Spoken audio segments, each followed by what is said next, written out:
Franz Kafka, Melez. Imam neobičnu životinju, upola mačkicu, upola jagnje. Nasledio sam je od oca, ali se sasvim razvila tek u moje vreme. Pre je bila mnogo više jagnje nego mačkica. Sada su, međutim, njihove osobine u njoj verovatno podjednako zastupljene. Od mačke ima glavu i kandže, od jagnjeta veličinu i oblik. Od njih oboje ima oči plamsave i divlje, krzno koje je meko i priljubljeno i pokrete koji su podjednako i skakanje i šunjanje. Ona se pod suncem na prozorskoj dasci sklupčava i prede, a na livadi juri kao pomahnitala i jedva je mogu uhvatiti. Od mačaka beži, na jagnjad bi da nasrće. U noći obasjanoj mesečinom najviše voli da šeta olukom duž krova. Maukati ne ume, a pacova se gadi. Zna satima da vreba kraj kokošarnika, ali još nikad nije iskoristila priliku da zakolje kokošku. Ja je hranim slatkim mlekom. Ono joj najviše prija.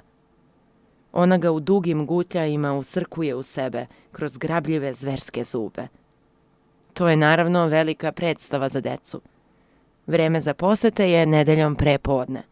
Ja držim životinjicu na krilu, a deca iz celog susedstva stoje oko mene.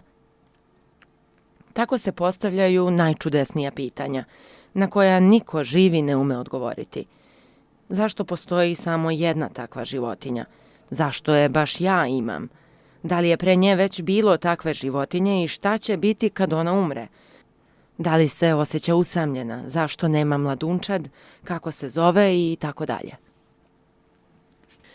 Ja se ne trudim da odgovorim, nego se bez ikakvih objašnjenja zadovoljavam time da pokazujem ono što imam.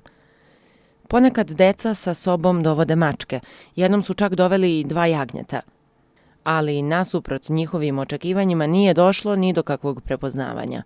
Životinje su se mirno posmatrale svojim životinskim očima i očigledno je bilo da su uzajamno prihvatale svoje postojanje kao božansku činjenicu.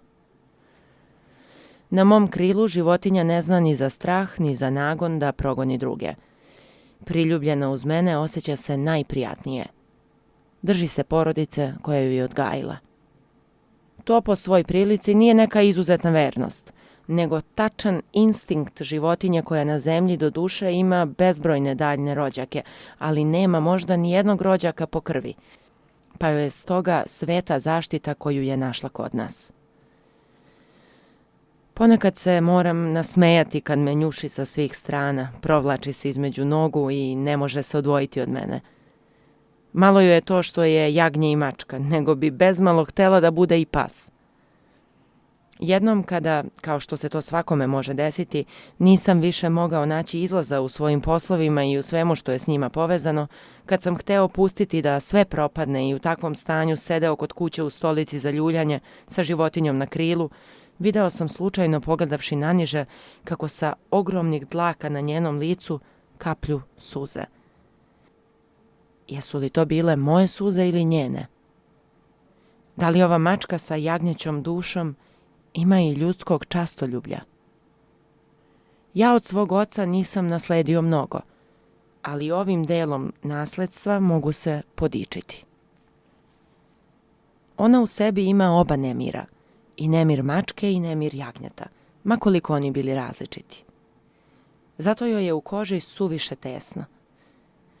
Ponekad skače na stolicu pored mene, opire se prednjim šapama o moje rame i prinosi gubicu mom uhu, kao da mi govori nešto i doista potom se sagne i gleda mi u lice da bi posmatrala utisak koji je na mene učinilo njeno saopštenje. A ja se, da joj učinim po volji, pravim kao da sam nešto razumeo i klimam joj glavom.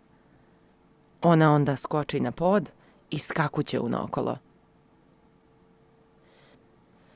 Možda bi za ovu životinju mesarov nož bio spasenje, ali ja joj to, kao delu nasledstva, moram uskratiti.